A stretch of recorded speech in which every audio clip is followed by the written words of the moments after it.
Brother, nandito ngayon tayo sa Grand Terminal ng Batangas City, no? At silipin nga natin itong overpass na to, mga brother, no? Silipin nga lang natin kung anong meron laman dito, no? Kung ano nga bang merong makikita dito. Dito naman sa labas ay makikita nyo mga isda, kung ano mga laman dagat. Yan, madaming isda sa taas. May mga isda na nakasakay sa bangka. Tapos may mga alimasag pa, oh. Silipin lang natin, mga brother, no? Akitin nga natin to. Silipin natin, mga brother, kung ano nga bang meron dito. Okay. Ay bukas na naman siya eh. Ay wala namang tumatawid nga lang ngayon dito eh. Oh. Ito.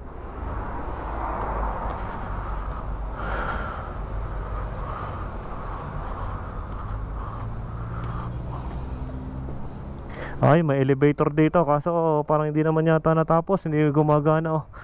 May elevator pero tsak, hindi gagana yan. At dito pasukin natin. Yan, oh. Iba't ibang arts ng mga isda, ng mga yamong dagat ang makikita nyo dito sa paligid. Medyo madilim, may fluorescent naman, kaya pwede bubuksan lang ang ilaw nyan. Tapos pagdating nyo naman dito, yan, oh. Dito naman sa Grand Terminal na. Yan, at dito na yung baba doon sa padaan doon sa kabila. Meron ding elevator, ah. Ano kayong role ng elevator na to at hindi ginagawa, oh. Sayang naman, mga brother, no? May elevator. Yun ang kasi yun kasi ang kalimitan disenyo ng overpass, no, yung may elevator. Yan. Halos dalawang elevator ang kinabit, pero parang hindi pa yata gumagana, o papaganahin pa ba nila to, o hindi na, o display na lang.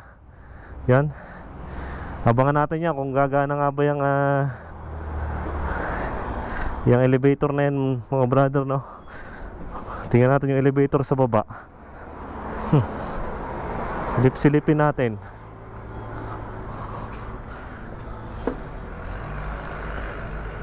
Hindi tayo nambabash ng gobyerno, mga brother, no? Pinapakita lang natin sa mga tao yung mga proyektong ito. Are yung mga elevator sa baba, mga brother, no? Are yung elevator na are. Silipin natin.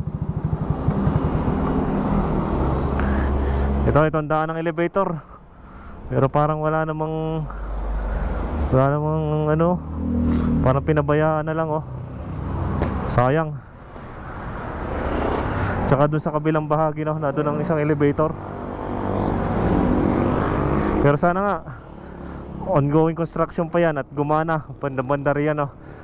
At halos nga walang tumatawid kasi dito eh. Kasi parang mas gusto pa nila tumawid sa makipagpatintero sa kabila.